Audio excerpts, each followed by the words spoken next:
Hi friends, my name is Bilal Rahman. उम्मीद करता हूँ आप सब लोग खैरियत से होंगे। आज हम अपना टॉपिक स्टार्ट करने जा रहे हैं ऑपरेटर्स। तो स्टूडेंट्स, ऑपरेटर्स के अंदर 3 किस्म के ऑपरेटर्स आते हैं। एक होता है अरिथमेटिक ऑपरेटर्स, जिसके अंदर हम कौन से ऑपरेशन परफॉर्म करते हैं, एक प्लस का, एक माइनस का, मल्टीप्लाई का, डिवीजन का और मॉड्यूलस का। और स्टूडेंट्स, दूसरे नंबर पे आते हैं लॉजिकल ऑपरेटर्स। सी की लैंग्वेज में इसे हम एंड का ऑपरेटर कहते हैं, इसे हम आर का ऑपरेटर कहते हैं। एंड थर्ड नंबर पे आता है स्टूडेंट रिलेशनल ऑपरेटर, जिसमें ये लेस देन का साइन है, ये ग्रेटर देन का, less than equal to, greater than equal to. C plus plus पे हमने जब इक्वल लिखना होता है तो डबल इक्वल का साइन डालते हैं। अगर हम सिंगल इक्वल का साइन डालेंगे तो वो असाइनमेंट ऑपरेटर बन जाता है, और ये नॉट इक्वल का साइन है। स्टूडेंट्स, आज हमने ये 3 ऑपरेटर्स पढ़ने हैं, अरिथमेटिक ऑपरेटर्स, लॉजिकल ऑपरेटर्स और रिलेशनल ऑपरेटर्स। आप लोग ने बिल्कुल परेशानी होना, हम इंशाल्लाह अभी इसको डिस्कस करते हैं। इसमें स्टूडेंट्स हमें आज पढ़ना है वेरिएबल्स। वेरिएबल्स क्या होते हैं? वेरिएबल्स को लिखने का तरीका है कि उससे पहले उसकी डाटा टाइप लिखते हैं, डाटा टाइप के पास वेरिएबल का नेम लिख देते हैं। तो डाटा टाइप स्टूडेंट किस वेरिएबल के नेम आप जो मर्जी लिखना चाहे लिख सकते हैं, लेकिन डाटा टाइप वो होनी चाहिए जिस किस्म का डाटा हमने उस वेरिएबल में स्टोर करवाना है। तो स्टूडेंट, डाटा टाइप्स हमने पढ़नी थी, तो हमने कहा था पहले इंटीजर डाटा टाइप है। इंटीजर डाटा टाइप कौन सी डाटा टाइप होती है? जिसमें न्यूमेरिक वैल्यूज़ आ जाती हैं विदाउट डेसिमल वैल्यू, मतलब पॉइंट वाली वैल्यू इसमें नहीं आ सकती, न्यूमेरिकल सारी वैल्यूज आ सकती हैं। फ्लोट पे कौन सी वैल्यूज होती हैं स्टूडेंट्स? फ्लोट में वो वैल्यू आती हैं जो कि डेसिमल वैल्यूज होती हैं। पॉइंट वाली फ्रैक्शनल वैल्यू होती हैं वो फ्लोट में आती हैं। अगर हमने कोई भी डेसिमल फ्लोट वैल्यू हमने स्टोर करवानी है किसी वेरिएबल में, तो उस वेरिएबल की डाटा टाइप हमने फ्लोट देनी है। अगर और डबल जो डाटा टाइप है ये हम कब देते हैं? जब हमने ये भी हो कि इसमें न्यूमेरिक वैल्यूज़ भी आ सकती हैं, उसमें डेसिमल वैल्यूज़ भी आ सकती हैं, तो हम डबल डाटा टाइप लिख लेते हैं स्टूडेंट। उसके बाद बुलियन। बुलियन वो डाटा टाइप है जिसके अंदर 2 आंसर आ सकते हैं, या तो वो यस हो सकता है या नो हो सकता है, या तो वो ट्रू हो सकता है या फॉल्स हो सकता है, या तो वो ज़ीरो हो सकता है, ज़ीरो का मतलब है फॉल्स, या फिर 1 हो सकता है, 1 का मतलब है ट्रू। स्टूडेंट, उसके बाद आती है character data type. Character data type को हम CHAR करेक्टर से हम इसको डाटा टाइप की जगह जब हमने करेक्टर डाटा टाइप लिखने होते हैं तो CHAR लिखते हैं। इसमें कौन सा डाटा आ सकता है? इसमें सिंगल करेक्टर हम स्टोर करवा सकते हैं बाय सिंगल कोटेशन। स्टूडेंट्स, जब भी हमने करेक्टर डाटा टाइप में हमने डाटा स्टोर करवाना है तो उसके लिए सिंगल कोटेशन डालना लाजमी है, वरना कंपाइलर हमारा एरर दे देगा। उसके बाद आता है हमारे पास स्ट्रिंग में हम कोई भी मल्टीपल कैरेक्टर्स हम इसमें लिख सकते हैं, लेकिन शर्त यह है कि उसको डबल कोटेशन के अंदर लिखना होता है। स्टूडेंट्स, यहाँ तक क्लियर हो गया? अगर यहाँ तक आप लोगों को कोई भी मसला पेश आए तो आप मुझे कमेंट कर सकते हैं। नीचे डिस्क्रिप्शन में मेरे व्हाट्सएप ग्रुप का लिंक है, आप मुझे वहाँ पे ज्वाइन कर सकते हैं। मैं इंशाल्लाह आपको बहुत जल्द आपके क्वेश्चन का आंसर दूंगा। अगर आपको ये वीडियो की समझ आ रही हो तो मेरी वीडियो को लाइक कर दें, मेरे चैनल को सब्सक्राइब कर दें। इससे स्टूडेंट्स मेरा सिर्फ ये फ़ायदा होता है कि मुझे मोटिवेशन मिलता रहता है, मैं आप लोगों के लिए आइंदा भी ऐसी वीडियोस बनाता रहूँ। तो स्टूडेंट्स, आइए शुरू करते हैं अपना आज का लेक्चर। तो यहाँ पर मैं अपनी न्यू फाइल बना लेता हूँ। तो आइए हम अपनी न्यू फाइल बना लेते हैं। न्यू एम्प्टी फाइल हमने बना ली। स्टूडेंट्स, आइए अब हम स्टार्ट करते हैं अपना आज का वर्क। तो सबसे पहला काम हमारा होता है हेडर फाइल को इंक्लूड करना। तो हम वो काम कर रहे हैं। अपना हेडर फाइल हमने कौन सी यहाँ पे इंक्लूड करनी है आप लोगों को पता है, IO स्ट्रीम का हमने हेडर फाइल इंक्लूड करी। उसके बाद हमने जो हमारा सेकेंड लाइन पे काम होता है वो है यूजिंग नेम स्पेस std लिखना। तो स्टूडेंट्स, ये तो हमारा काम था कल का तक। उसके बाद हमने मेन को शुरू कर लेना है। आज हमने अपना काम दूसरा शुरू करना है कि अपने ऑपरेटर्स को यहाँ पर यूज़ करना है, ऑपरेटर्स के मतलब कोई प्रोग्राम करना है। और आइए स्टूडेंट्स, हम यहाँ पर एक काम करते हैं, अब पहले अपने इस प्रोग्राम को सेव कर लेते हैं, ताकि हमारा किसी भी अगर कुछ लोग बच्चे होते हैं जो कि अपने कंप्यूटर पर काम कर रहे होते हैं तो बिजली चली जाए तो वो प्रोग्राम जो लिखा होता है सारा वेस्ट हो जाता है। इसलिए बेहतर होता है कि आप अपना जो भी प्रोग्राम लिख रहे हैं उसको साथ ही साथ सेव करते जाएं। तो मैं इसको ऑपरेटर के नाम से स्टोर करवा लेता हूँ यहाँ पर। तो आइए, यहाँ पर अब हमारी फाइल सेव हो चुकी है, देख सकते हैं आप। यहाँ पर इसके कलर्स भी चेंज हो चुके हैं। तो कलर ये तब चेंज होंगे जब आपकी फ़ाइल सेव होगी। तो आइए अब हमने क्या करना है, सबसे पहले हमने यहाँ पर हम देख लेते हैं कि हमारा आज का काम क्या था। हमने आज ऑपरेटर्स पढ़ना था। सबसे पहले हमने कौन सा ऑपरेटर पढ़ना है? अरिथमेटिक ऑपरेटर का प्लस ऑपरेटर। इसका मतलब क्या है कि 2 वैल्यूज़ को ऐड करवाना है। मतलब ये है इस मेरी बात का कि 5 + 5 कितना होता है? 10। हमने 5+5 को ऐड करवाना है इन सी की लैंग्वेज में और फिर उसको यूज़र को शो करवा देना है कि हमने ये काम किया है स्टूडेंट्स। तो आइए हम सबसे पहले मैंने आप लोगों को एक चीज़ बताई है कि हम वेरिएबल्स लिखते हैं, वेरिएबल्स के थ्रू हमने ये प्रोग्राम करना है। हमने वेरिएबल्स एक इंटीजर डाटा टाइप के ले लिया। इंटीजर डाटा टाइप में ऑल न्यूमेरिक वैल्यूज़ आ सकती हैं, विदाउट डेसिमल पॉइंट वाली वैल्यू नहीं आ सकती है, बाकी सारी वैल्यूज़ आ सकती हैं। तो हम इसका एक कोई भी नाम ले लेते हैं। हमने ए वेरिएबल ले लिया इंटीजर टाइप का। दूसरे नंबर पर हमने एक और इंटीजर वेरिएबल ले लिया बी के नाम से। स्टूडेंट्स अब हमने क्या करना है, अब हमने इन दोनों को कोई ना कोई वैल्यूज़ देनी है जो उसको जिन दो वैल्यूज़ का हमने ऐड करवाना है। हम कहते हैं कि ए के अंदर कौन सी वैल्यू पड़ी है, ए के अंदर स्टूडेंट हमने कहा 5 वैल्यू पड़ी है, और बी के अंदर कौन सी वैल्यू पड़ी है, बी के अंदर भी हमने कहा स्टूडेंट्स 5 वैल्यू पड़ी है। अब हमने स्टूडेंट्स क्या करवाना है, हमने इन ए और बी के अंदर जो वैल्यूज़ पड़ी है ना 5 एंड 5 इनको ऐड करवा के हमारे पास जो आंसर आता है 10 वो हमने शो करवाना है। तो हम कैसे करेंगे, हमें पता है कि हम इसके लिए कौन सा ऑपरेटर यूज़ करते हैं, अरिथमेटिक ऑपरेटर।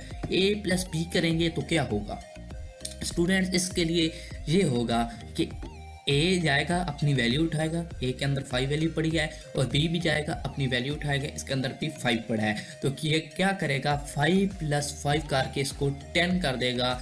अब एक काम आता है स्टूडेंट्स, या तो हम इसको इधर ही प्रिंट करवा दें ए प्लस बी को, या एक चीज़ आती है कि इसका जो भी आंसर आए उसको हम किसी भी वेरिएबल के अंदर स्टोर करवा लें। मिसाल के तौर पर इस तरह एंड का एक हमने सी बना लेते हैं और क्या करते हैं यहाँ पे सी के अंदर क्या चला जाए, सी के अंदर ए प्लस बी होकर जो भी इसका आंसर आए वो सी के अंदर जाकर स्टोर हो जाए। तो स्टूडेंट्स आइए हम इसके बाद इसको क्या करते हैं, सेमीकोलन मस्ट यूज़ करना है हार्ड लाइन के बाद, मैंने कल भी आपको बताया था।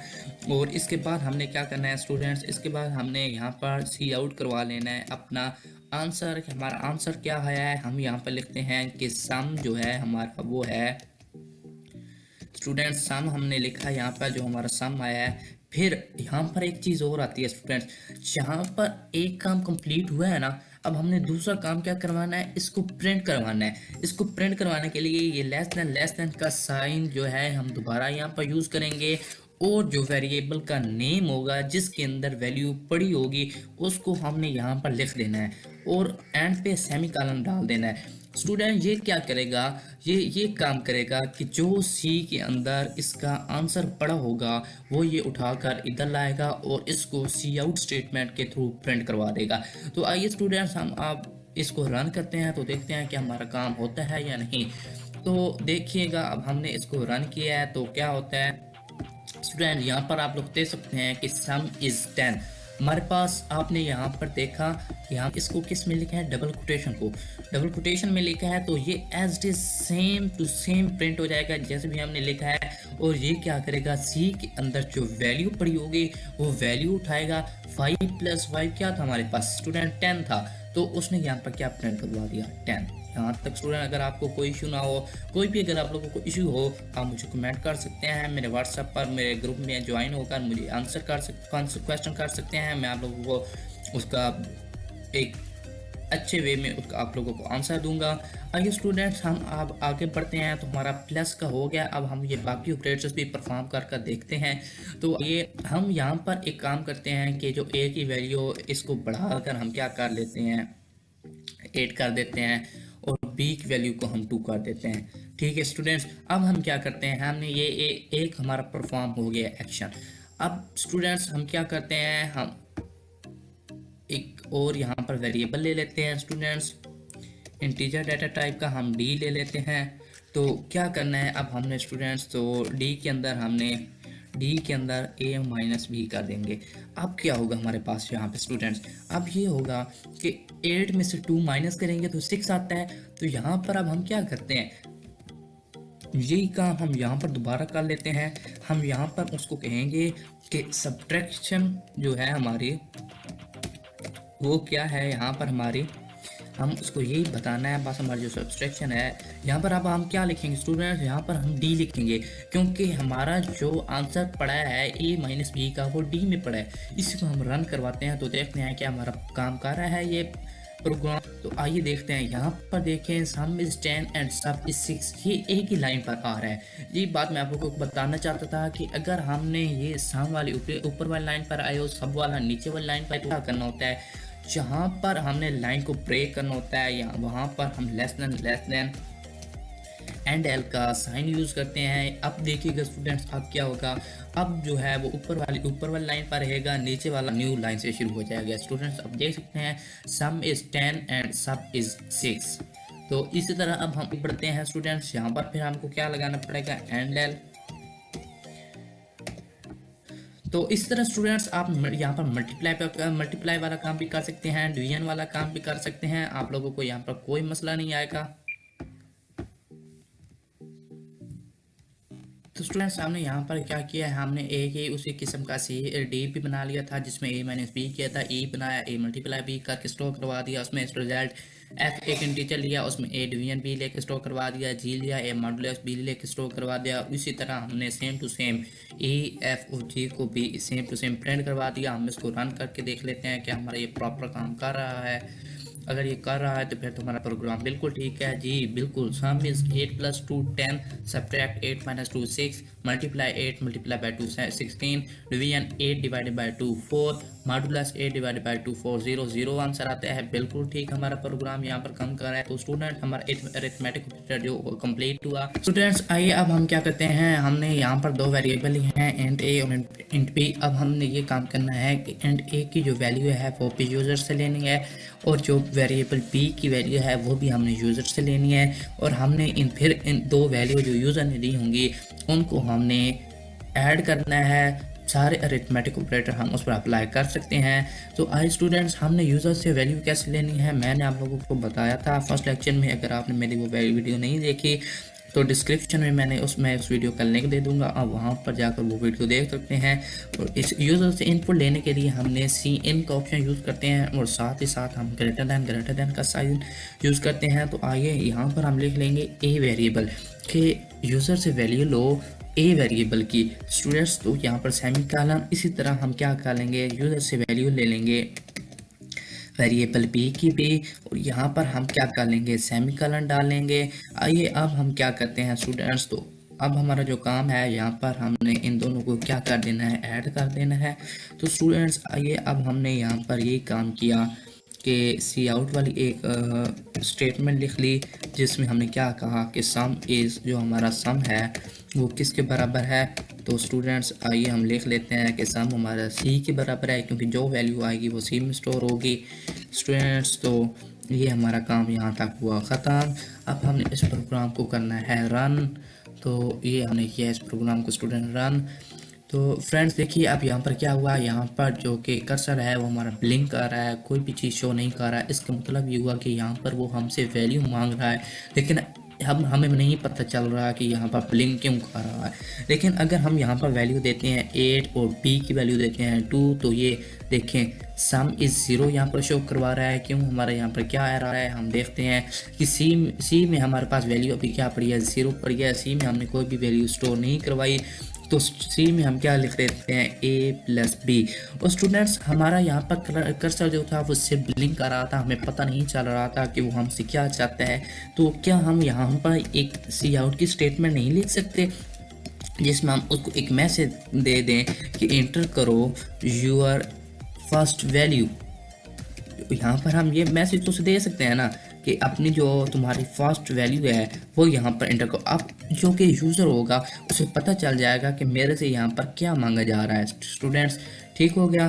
तो यहाँ पर हम इसको ये मैसेज स्टोर करवाया, ठीक, और यहाँ पर उसने अपनी पहली वैल्यू दी। अब हमने यूज़र से दूसरी वैल्यू भी लेनी है, तो हम क्या करेंगे, उसको इसी तरह का दूसरा मैसेज भी शो करवा देंगे। यहाँ से हमने इसको किया कॉपी, यहाँ किया पेस्ट, और यहाँ लिखा मैंने कि अपनी कौन सी वैल्यू एंटर करो, सेकंड वैल्यू एंटर करो। तो अब हम इसको चला कर देखते हैं क्या आप भी ये सही काम कर रहा है या नहीं कर रहा। तो आइए स्टूडेंट्स, आप क्या कहते हैं कंपाइलर, यहाँ पर आप देख सकते हैं कि वो कह रहा है इंटर यूर फर्स्ट वैल्यू। वो पहले सिर्फ कर्सर इस तरह का ब्लिंक कर रहा था, हमें नहीं पता चल रहा था ये क्या मांग रहा है। अब हमें पता चल रहा है कि ये कह रहा है अपनी फर्स्ट वैल्यू को एंटर करो। हमने कहा हमारी फर्स्ट वैल्यू 8 थी और जो हमारी सेकंड वैल्यू थी वो 2 थी। तो हमारे पास ये देख सकते हैं उसने खुद ब खुद ही काम कर दिया है कि सम इज़ 10, आपका जो सम है वो 10 है। स्टूडेंट इसी तरह आप इसको सब्ट्रैक्शन भी अप्लाई कर सकते हैं, मल्टीप्लाई कर सकते हैं, डिवीजन भी इस पर अप्लाई कर सकते हैं। इसमें अगर आप लोगों को कोई भी इशू हो आप मुझे कमेंट कर सकते हैं, आप मेरे व्हाट्सएप ग्रुप को ज्वाइन करके वहाँ पर क्वेश्चन कर सकते हैं। लेकिन स्टूडेंट्स अभी तक अगर आपने मेरे चैनल को सब्सक्राइब नहीं किया तो काइंडली सब्सक्राइब कर दें और मेरी इस वीडियो को भी लाइक कर दें ताकि मैं आइंदा भी आपके लोगों के लिए इस तरह की वीडियो बनाता रहूं। तो स्टूडेंट्स हमारे जो नेक्स्ट टॉपिक है इंशाल्लाह हमने का इफ़ एल्स इफ़ शुरू करना है। आपने इस किस्म के प्रोग्राम्स खुद भी ट्राई करने हैं। अगर आप लोगों को कोई भी प्रॉब्लम नहीं आप मुझे कमेंट कर सकते हैं। उसके बाद हमने इफ़ एल्स इफ़ स्टार्ट करना है। इंशाल्लाह हम अगले लेक्चर में इफ़ एल्स इफ़ स्टार्ट करेंगे। स्टूडेंट्स आज के लिए बस इतना ही। दुआ में याद रखिएगा, अपना ख्याल रखिएगा।